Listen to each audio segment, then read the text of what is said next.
welcome to CHOK Muay CHATS episode 4. Today I have joining me fellow commentator and Muay Thai expert and extraordinaire, Ali McOnie. So welcome, mate. Thanks for coming on. If you enjoy these episodes, please like, subscribe, and share amongst your friends. It really helps out the channel. It helps me out. It also helps out Ali to get his name out there. So please help me out. CHOK Muay CHATS episode 4. Welcome, Ali. Thanks for joining me. That's all right, mate. Thanks for having me. I really appreciate it. Okay. The first thing I want to do is get into a bit of your history. So, how did you actually get into Muay Thai? Do you know what? I knew you were going to ask me this, and it's actually quite an interesting story. So, when I was about, I must have been about around 17, 18. I was at college. And I'd been playing rugby for a long time, since I was about 12. And like you can tell, I didn't really grow. I don't look like a rugby player nowadays. And I was like, I went to college and everyone's just, obviously they've had growth spurts and I didn't get big. And the enthusiasm to do it wasn't there. I was playing football for a bit, but I've got 2 left feet. I can't understand football to this day. I know there's a lot of people out there that love it, but I'm the complete opposite. It's not really my thing. And I was going through a really bad time in my life. I'll be really honest. I was going through a really, really bad time. I was getting bullied at college. I was failing my classes, and honestly, I think the only people that could really testament to this is probably my family. Like, it probably definitely saw there was a big change in me, because at the time I was a real good student, and I was, just didn't give a shit. I was failing classes. I was going out. I was working at a leisure centre at the time, and I used to go out with my colleagues that weren't the best role models, to be honest. Going out when I was 18 and starting fights with people in town and just doing all the wrong things, and I was in a really, really dark place, and I picked up, I've always played games, I've always played video games, and at the time I was playing a lot of NFL, so a lot of Madden. I was really into strategic games. I was in a game shop one day and I picked up this UFC game. I was like, that looks a little bit interesting.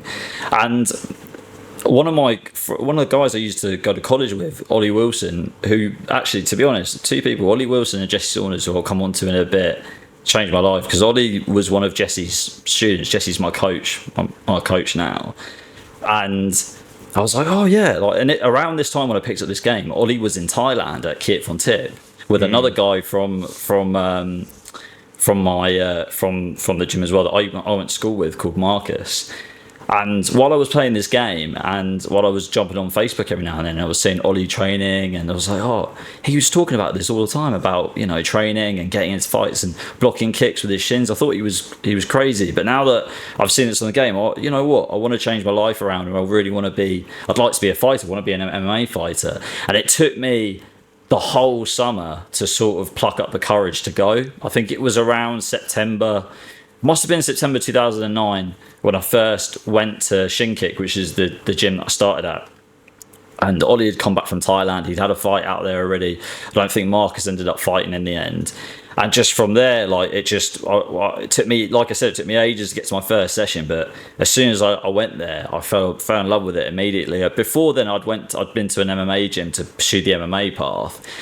But it wasn't really for me. Like, where I grew up in a commuter town, which is out on the outskirts of London. And at the time, we're talking 13 years ago, we didn't really have MMA like we do now. There wasn't the MMA scene around where I am wasn't as good. And I'm quite an intense guy, so Shin-Kick, it was, training every single night, and it was only 15 minutes down the road from me, and I was like, this is brilliant, I'm in. And so that's where it all started. And from there, it literally, I think if it wasn't for Ollie Wilson and for Jesse Saunders, I wouldn't be where I am now. And yeah, that was really how I got started, and from there on, it's just been, the rest has really been history. Okay, so I think that's it sounds like a pretty common story, especially for guys in the West, you know, like a lot of us tend to start in our 20s and coming from a dark place. I mean, the 20s is a pretty hard period of your life to navigate anyway. And a lot of us find it later in our lives as opposed to the Thais who start young out of necessity. But for us, it's like a way to grow out of that the darkness. So after you found shin kick, when was your first fight? So, funny story. I've been at shin kick for about three or 4 weeks.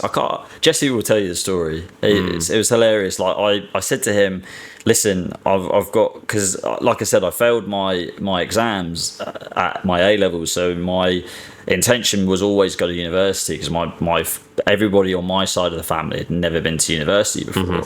So I was like, that's what I want to do. I want to go to uni.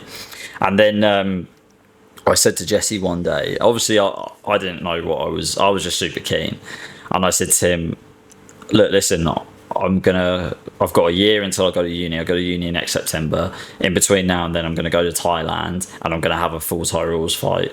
And I said that when I left the gym one day, and he was just like, who the fuck's this guy? Like, he doesn't know what he's on about, you know? Like, so what happened was our relationship grew a lot over that year. Like I said, I'm very intense. So I was asking Jesse every single question you could think of, and people like Depeche Desai and Kyle and Ollie Wilson that was there. You know, I was so into Muay Thai. I remember the first show I went to was a Woking Fight Night, where Joe Colville, who was one of the originals from the first gym that we had, was fighting on it. I think he was headline. No, I think Depeche was, who's actually Jay's cousin. Depeche was headlining the show. He fought Kyle Copestake, I think. And then, so from there, my first fight was actually almost a year later, in the July of 2010 in Thailand. So what I did is, like I said, I worked at Leisure Centre, and it was at the time where, because I was a student, I didn't get taxed too much, and the money was really good. So I used to save up all of my paychecks, and I went to Thailand for 7 weeks. I went to Kiat Phon Tip. That was another life-changing experience as well, which I'm sure we can talk about a bit later. And I was just super keen. I tried to train as much as I could every day, like twice a day, tried to keep up with the Thais.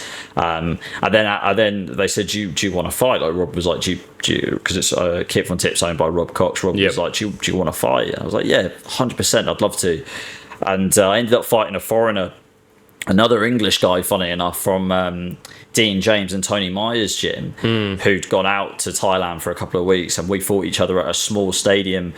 I don't know whereabouts it is in Bangkok. I think it's gone now. I haven't heard of it since. And Ty Barlow was fighting on the same card as well, right at the end. He was really young at the time. I swear it was him, because thinking back on it now, it looks so like him. And unfortunately the fight didn't really go my way. I got outscored a lot, and it was to the point where the referee was like, you're so far behind on points, I just don't want you to get hurt anymore. I wasn't hurt, but his name's Lee Johnson, who I had my first fight against, was just so clever at just stepping off and body kicking and teeping me and just knocking me over. But I wouldn't stop going forward. I actually, in the first round, I tried to knock him out, as you do. Never fought before, didn't have any ins clubs, no amateurs, nothing. And I landed this elbow right down through his guard, and basically caused a huge swelling on him. But as the fight went on, I started to tire quite a bit, and Lee was just so well schooled. Just stepped off body kick. And he's retired now, but he was a really good fighter back in the day. We gave each other a great dust up, and that was my first fight. And then when I went back to England, before I went to university, I fought on a show in Birmingham, and funny enough, I ended up fighting a Thai. That lived over in England, and stopped him in the 4th round. And then while I was at university, I had another fight that year in the December. I fought somebody from Greg Wotton's gym from KO and beat him on points. So that was how it all started. That was literally my first year and a bit of Muay Thai was just a complete whirlwind, you know. Yeah, straight Just in got there. straight in there, just got stuck in. Baptism by fire kind of story. So after your first trip, how long was it until you went back to Thailand? So it took me about, because obviously I went to uni, because at the time I really didn't know what I wanted to do. I had no idea what I wanted to do in my life. And looking back on it now, I wish I'd done, obviously, like a lot, we all say this, I wish I'd done things a lot differently. But I am where I am. So I went to uni, I did a sandwich course, which is basically where you do 2 years and then you do a year's work placement and then you do your final year. So I did that. And then literally the day that I finished my my degree, the last day, I had a job waiting for me when I got back home, and I started working more as a trainer, working more as a judge. I didn't go back to Thailand. I think this was in the June of 2014 I finished. I went back to Thailand in the February of 2015. So saved up as much money as I could, and I ended up staying in Thailand for a few months and then going back home and then coming back out again. And then it wasn't until I'd had a few fights in between now and then, and been to a few gyms and networked quite a bit, as you do. But it wasn't until the end of 2018 when I proper committed and moved out here. But then before then I did a big stint as well. Okay, yeah. So you'd been here a bit before the official move out here. Okay, yeah. So not too different from my story as well. Had done a lot of trips out here and then had always wanted to move out here. Was that the dream? Was the dream always to move out here? Yeah. So like I said, the first time that I came here was in 2010, and like Kit Von Tip back then, it still is a great gym. Like the people there, like Rob and his wife Miss Tar, and all the original. There's still some of the trainers that are there now. When I was first there, it's such a lovely place to be, and there's such nice people. And at the time, back in 2010, they had an army of Thai boys. Some of the trainers that were there, that they still have now, are really good. And the gym was, they'd got all, because obviously we've talked about this a bit, but for the people that probably don't know so much, most of the gyms are done regionally. So Rob's wife, her family's from the south of Thailand. So most of the fighters, pretty much, I think all of the fighters and all of the trainers are from the south of Thailand. She's related to John Pop, right? Yeah. She's that's so John Pop is her brother. Okay, all right. Yeah, that's what I thought. That's where the connection is. Okay, all right. And at the time, so I just missed John Pop, because John Pop obviously met Maria and moved out to England around the same year that I went there. And so you've got all of these kids, and they're all hungry, and they're all like cut on the up. Like the gym was on the up. You had like Peteng, Petlem Sim. I can't remember their exact fight names, but you had like little like there was loads of other fighters. I mean, you had Petlem Sim's brother Beer as well. Both of those two are trainers now at Simbi Muay Thai. You had loads. There was, but it didn't matter how good they were, because all the fighters at the gym were like, obviously they were a lot better than me, but you just learn so much from sparring with them every day, from watching them hit pads, from clinching with them. At the time, they had Samsumut, who fought, I think he actually fought Toby Smith, and he fought Liam Harrison years ago, but Samsumut defended his Rajadamnern and Thailand title at Raja, which was, I mean, you think that the way that Raja gets packed out now with the show that we just had recently, last Wednesday, the Pet Yindi one, the Pet Yindi Giat Pet one, and I like it has done for the RWS shows where they've had the Kota and the Joker fights. It was like that back in the day when I went there, but the atmosphere was just unbelievable. Like you can't match it now, and no, which is a real shame. And I think the closest that we have got to that has been, like what I said with RWS, with the Kota and Joker fight, but also with One Lumpini as well. But we can touch on that like later on, I guess. Yeah, it was a really different time back then. I remember a trip I did in about 2016, and I think it was the first time I saw Rotang fight when he was a stadium fighter, not now that he's an entertainment fighter, when he used to fight back on the stadiums. And mate, it was at Rajadamnern, and it was a really stacked card. I can't even remember who was fighting, but I remember it was the first time I saw Rotang fight, and it was the most electrifying experience back at Rajadamnern back in that day, like pre-COVID. I don't think you can match it. I think you take it for granted, really, don't you? The fact that you didn't go to that many fights. But I did. I mean, back in the day, I when I first came out here, I saw Sanchai and Sagadal fight each other, and I saw Poncenet fight live as well and knock someone out. Which was unbelievable. Like, I couldn't believe it.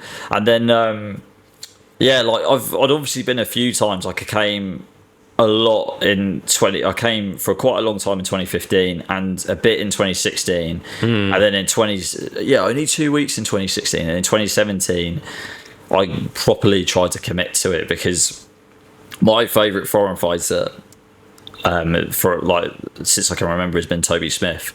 Just because of what he's achieved and the fact that he came out here and wanted to the fact that he stayed at Khao Ret and also FA Group and built such a great name for himself out here. I wanted to do exactly that.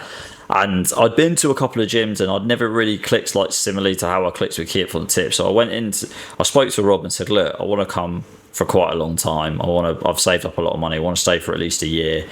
Can we work something out? And he was like, yeah, sure. So I ended up staying from March 2017 until December 2017. I racked up about 9 fights in that time, and that's where I got the bulk of my experience, and the bulk of my experience just came from that trip. And where are some of the places that you fought during that time? Do you know what? I was thinking about this. It wouldn't be the same now. No. See, because you fought around that time as well, didn't you? Yeah. So back then, it was like what you would compare them to now. Like, so I did a lot of small. Do you know what the first one I did was at Master Toddy's gym on that stint. Okay. I fought at Master Toddy's gym. It was it was a really weird show. It was me and another Thai boy from our gym that was fighting. I was the second fight, and the poor kid, he got knocked out in the first round. Was it knocked out by a cobra punch? No, he got knocked out by a head kick, and. So I'm all oiled up, ready to go, sitting by the side of the ring, and they had an Arabic TV crew there, and I'm like, what the hell is this? Because I were a lot of foreigners from the gym. We're like, what is this? And they were like, look, we're just going to film a quick scene from the movie because we've got the crowd here and everything, and it won't take too long. It should take about 2 or 3 minutes. They've got this Thai guy, this old Thai fighter's got in the ring, and then this Arabic guy's got in the ring as well with a Superman outfit. They just did like this slapstick comedy show, which was a bit weird, about basically the Thai guy knocking the foreigner out with low kicks. And yeah, that was a bit strange. But I fought on Master Toddy's show. I won that fight. But to answer your question, it was small shows. Yeah. Small shows to build yourself up. Yep. Gradually build yourself up, which you don't see a lot of now. I think really COVID's killed a lot of them off. Yeah. And I think it's a real shame, because I think a lot of people now are jumping straight into places where they're really out of their depth. And I'm seeing that a lot on entertainment shows, and I think it's a real shame.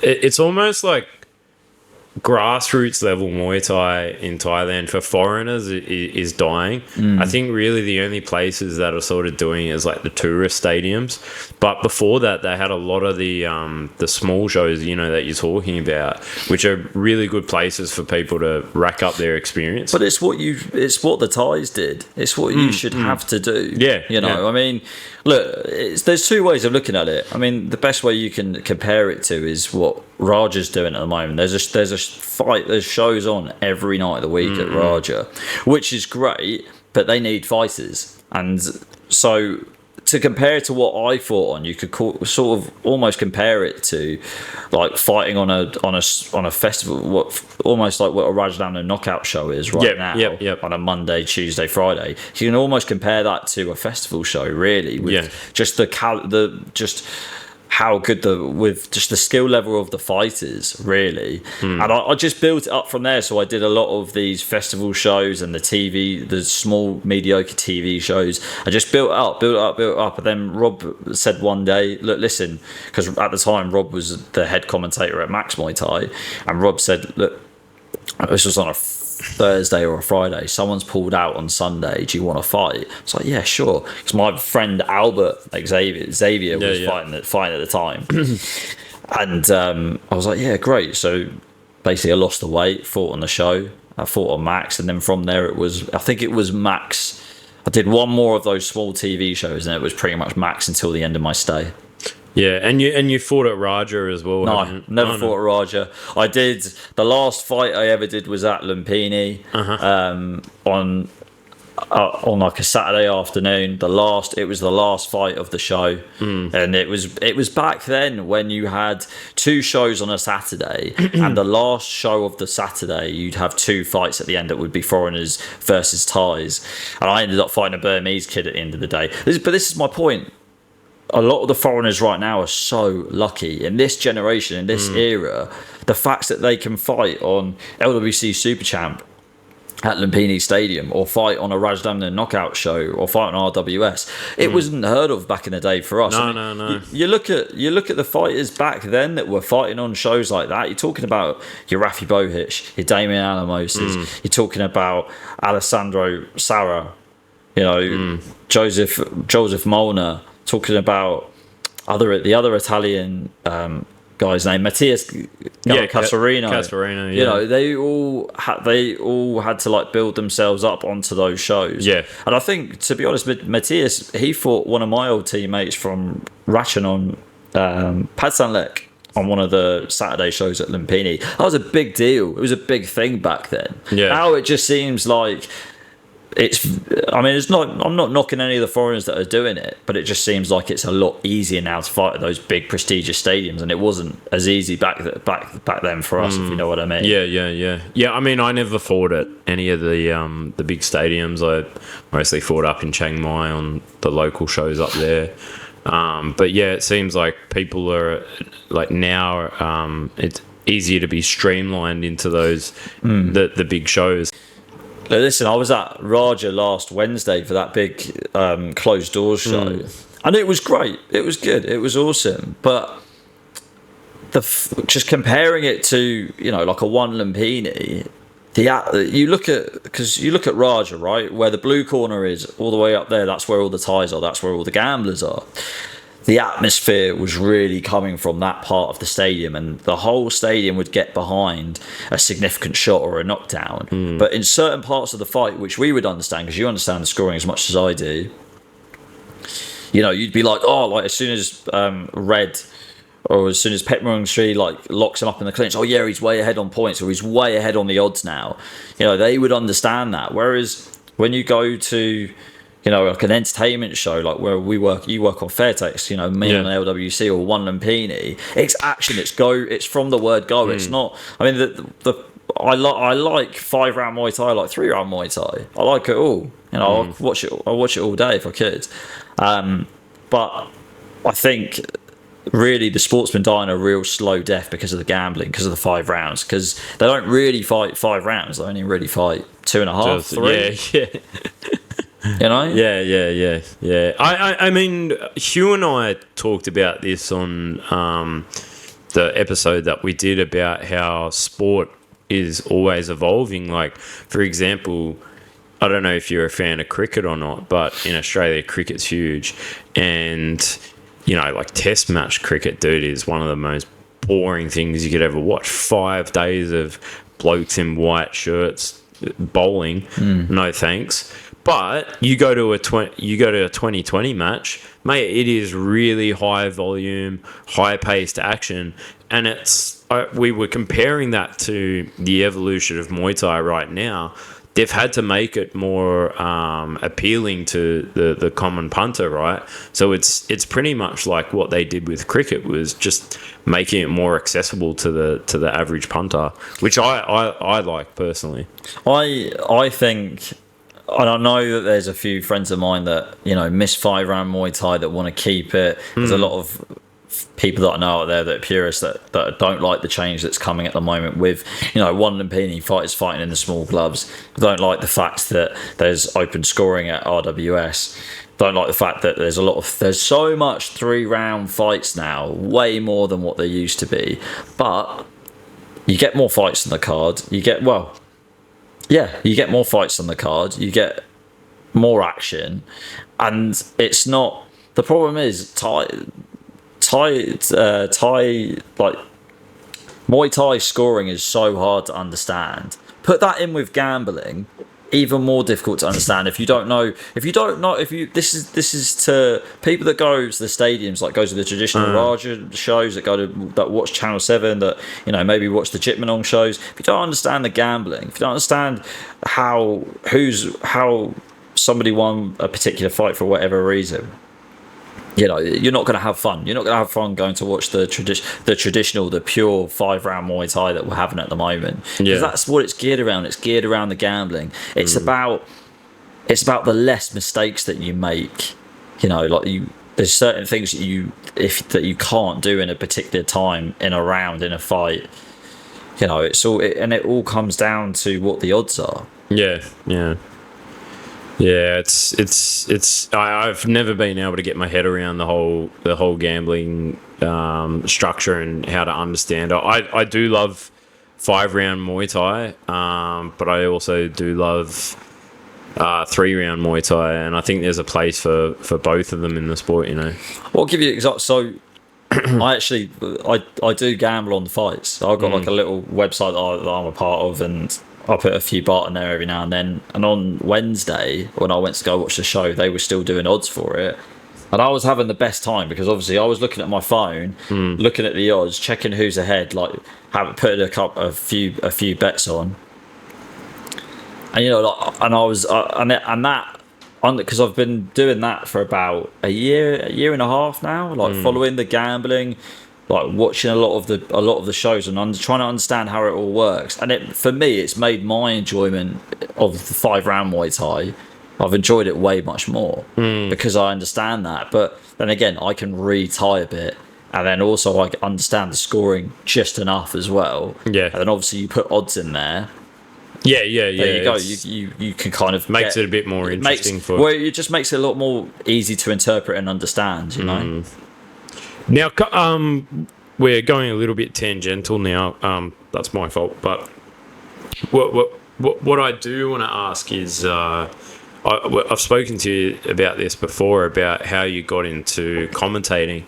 Could you tell me again how you actually got into commentating? Because I think it's an interesting path that you've gone post fight career. So it's funny because when I was getting towards the end of my career, I was kind of like doing it for the sake of it, just because I really wanted to live in Thailand, and I was just getting to the point where I was just like, you know, like, I don't want to get up at 6 o'clock in the morning and go running anymore and do all this. I like the training, but not twice a day, and doing it like that. It was just getting a bit too much.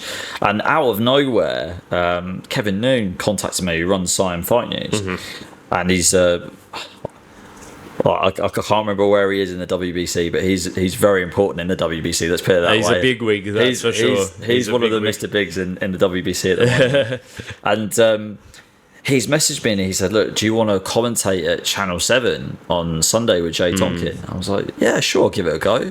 That'll be awesome." And I did it with Jay. Wanchalong was main event, which was wicked. That was really cool. And I think they had a Tiger Cement tournament on at the time as well. It was one of the group stages.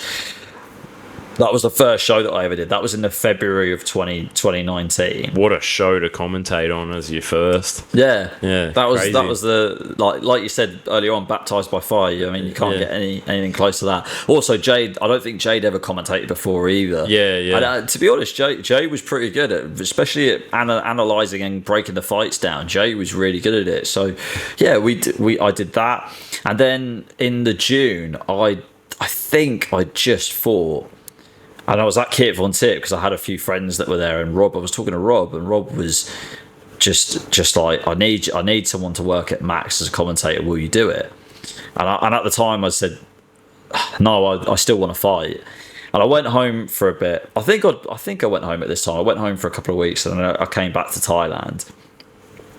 And I got back into training, and there was loads of Italians at the gym that I was training at the time, because I wasn't at Kit Von Tip. I finished my fight career at Ratchanon at a gym in northern Bangkok, and I ended up, they were like, oh yeah, we've got all these Italians here, so we're going to get them a fight and you a fight on Max, like near towards the end of near towards like September, August time, or whenever it was. I can't remember exactly what it was. I was like, oh, okay, cool. Paid them for training, but I just couldn't get up in the morning to go to training, Joe. I just couldn't get up. I just the motivation just wasn't there anymore to train, and I was eating breakfast. I remember it so vividly. I was eating breakfast one day, and I said, I texted Rob, because he had somebody to do the job originally, and then they ended up dropping out. So I texted him and I said, oh, is that job still going? And at Max in Pattaya? And he said, yeah, it is. And I was like, well, I'll do it then. I'll do it. And from there, in the September, I moved down to Pattaya and did about 6 months worth of commentating at Max Muay Thai, which was awesome. I had getting to work with Rob, get to also work with Kevin Amlid, who runs Muay Thai Results, who I commentate with now every Saturday at LWC, who's him, Rob, Kevin, also Dorian Price, who's probably one of the best colour commentators I've worked with as well. All three of them had a great fountain of knowledge, and it was great picking their brain, just listening to how they broke down a fight, and just the chemistry that we got. So it was great. There were some really good days. We actually bumped, me and Kevin and I, we went to the Raja show. We bumped into one of the promoters that used to work at Max. He's a police officer now. But, yeah, it was great time. Yeah, so just got into it through people. And do you know what the funny thing is? Years ago, Jesse had somebody pull out, I think, on his show to commentate with somebody else, and he was like, "Why don't you do it?" And at the time, I was like, "What?" I was going to corner people. I don't want to commentate. So no, why don't you do it? And at the time, I was like, "No, I don't want to do it." So the guy ended up commentating solo. But I think for me, getting into commentating, and don't get me wrong, I don't think I'm nowhere near as like the best commentator in the world. I think I'm reasonably good at it. I've had about 4 years worth of experience. But I'm still constantly trying to get better at it all the time, and I always, like, every now and then, or whenever I can, I'll always listen back to me and me and you have commentated on the fight. I'll listen back to it. Same with me and Kevin, and I'll work out, what could I do here? What could I do here differently? It's when we did the IFMAs, we did. What was it? I think I must have done about 100 fights in a week. Dude, we were putting in the reps. Yeah, we were. Yeah. But that's what you need. You need to get the reps in to sort of work out what's good, what's not. Yeah, I mean, it's like anything, right? Like the only way to get your muscles bigger is by doing reps. Exactly. And it's like with commentary, you just got to practice and just keep doing it. And I've been blessed with the opportunity to work with guys like you, and then work with guys like Jimmy, and do all this commentary. And it's always great to work with different people like Aaron and stuff like that. So yeah, I'm really, really thankful for it. And it's not only that, I feel like it's a really meaningful way to keep involved with the sport. Because I've spoken to guys about this before. When you finish fighting, a lot of people base their whole character around being a fighter, and then when that's gone, it feels like a piece of you has been taken away. And I don't know if that happened to you, but it certainly happened to me. It felt there was something wrenched away from my life. So Paco, who does the cut man, the hand wrapping. Yeah, Pago. Said to me, I love him. We're good friends. Said to me ages ago, why do you like Muay Thai? Why Muay Thai? Why? And I really thought about it for a while, and I couldn't give him a straight answer. And I was just like, because it saved my life. It saved my life, man. Because I've been a fighter. I've realised I've met friends for life. I've done things. I've realised things about myself that I never thought, that I never knew. I never knew that I could teach. You know, because back at Shinkit back in the day, what we used to do is we used to do heavy pad rounds. I mean, they still do that now. It's the gyms changed a lot since it's become more commercial. But I've developed a real good knack for holding pads. You know, I used to watch Blair Smith hold pads for Toby. I used to watch Thais like, what's his name? Kru Wang, like hold pads for Paco and just try and pick things up and try things. You know, it was all trial and error back then, and try stuff. You know, try this try this combination, hold it like this for the kick. You know. So I've gone from being a fighter, being a trainer. I loved being a trainer. Do you know what? That's the one thing I don't really miss. I love living in Thailand. I think you're the same. Like, I don't think I'm ever going to go back to England. Yeah. And you're probably never going to go back to Australia. I don't think so. But the one thing that I really miss is just teaching people. Because you can do it over here, but it's not the same. It's not the same. And to be honest with you, I could do it. I probably could do it. I probably could, you know, if I was to do it, I'd love to be like a Leo Elias or a Hernan Cortez. You know, I'd love to be like them at Phuket Fight Club, who've just built some excellent Thais and excellent foreigners. But I love giving back. For me, like that's the main thing. And I miss Shinkik. I miss my gym so much, and that's the main thing that obviously I miss my family. But when I'm back home, every day I'm at the gym helping the guys, you know, padding them, watching people spar, watching people clinch, passing on little bits of knowledge. And you know, I owe so much to Jesse, and bless him, like, he probably hate me for saying this, but he is getting on a bit. And you know, I just want to be there just to help him out, help the guys out. And that's one thing that I really, really do miss. But to be honest, you've got to credit Jesse so much as a coach, because he gives us. So he's like, yeah, go on, try that out. Go on, do this. Be a PT. Get a few clients. Go to that gym. Go to sparring at Lumpini Crawley. Go do this. Go up and see John Pop for PTs. He lets you go off and, you know, learn more about the sport.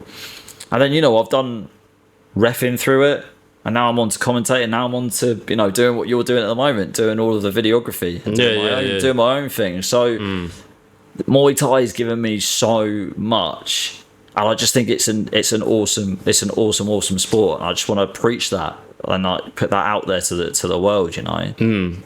No, that's awesome, man. Like I think we're on a very, very similar wavelength, especially about being involved in the gym, even when you're not fighting. You know, I think that's a lot of people really take that for granted. I think it's really important for people to be a part of the community and give back to the gym, holding pads for other fighters, being a trainer. Like, very similar to me, I used to do that. Was if I wasn't fighting, I would still go into the gym. Like 2 days after I'd fought, I would go in, hold pads, and I think that's such an awesome attitude to have, to want to give back. And the stuff that you're doing now, you know, you're one of those guys who's always helping other people out, you know, telling them where to go, what gyms they should go to, you know, sending people to me, like Ollie the guy from England. You send him to me for Sword Dechapan. You know, it that's what the scene should be about. You know, it shouldn't be about gatekeeping. It should be about helping each other out, even at the small scale of holding pads for people in the gym. You know, and I think that's what's so awesome about this community, is that everybody is willing to help each other out, just in the small ways, or even recommend to go somewhere in Thailand, you know. Costs you nothing. Yeah. It costs you nothing to sort of. Yeah. I mean, look, it depends. If someone's going to be rude, no, I'm not going to help you. But you know, most of the time, everybody is. You know, like most of the time they are. Yeah. So, Yeah. No, I really do like that. I think it's a really commendable attitude to have about the sport. Muay Thai in general, I think the only way to go in Muay Thai at the moment is up. I want to be as optimistic about it as I can. I feel like ever since like COVID has sort of restrictions have started to finish, you've had great shows like One Lumpini start to merge up. Honestly, when I was explaining to you earlier, when I first went to Rajadamnern, it's the same feeling when I go to every single One Lumpini. Every single one, it's packed. The atmosphere is just electric. You can see from the viewings on the TV, like it's skyrocketing every single month. They get ratings out. I think shows like that are really going to pave the way to develop the sport. And it's going to bring so many more eyes to the sport. Like there's so much Muay Thai now available online than there ever was before. You know, and because the internet's such a big deal now, YouTube's such a big thing. You know what we're doing. You know, podcasting is a big thing. I think the sport's going to grow a lot, and I really hope it does. And like you know, I might have shunned the 5-round side of the sport earlier, but you know, I hope that continues too. Whether it will or not, I'm not too sure. The problem is it's very difficult to understand from being a casual fan. Whereas you compare the two, like a One Lumpini 3-round format with someone in 2 fighters killing each other in small gloves, to traditional Muay Thai gloves, traditional boxing gloves in 5-round Muay Thai where they're just playing for points and for the gamblers. You know, you weigh it up, like the latter is a lot more. Well, the entertainment side is a lot more appealing. You know, it gets more bums on seats. For me, do you know what? I just want to hustle as much as I can, get as many commentary gigs as I can. My goal is to be a One Lumpini commentator. I'd really like to aim for that. But that's my goal. My goal is to get to that kind of commentary and just try and get my commentary to be as good as it can. But also just, Joe, every day I wake up, I say to myself, I don't know about Muay Thai.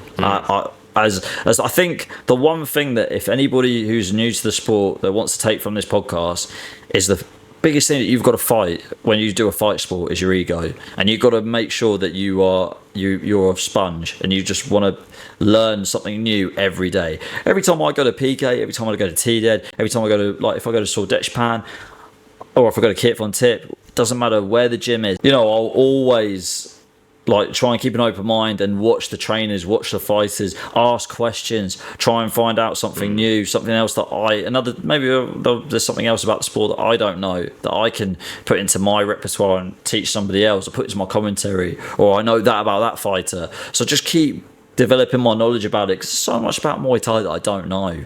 You know, and that's, for me, I'd really like to make the sport, make my side hustle the main hustle. That's what I'd like to get back to.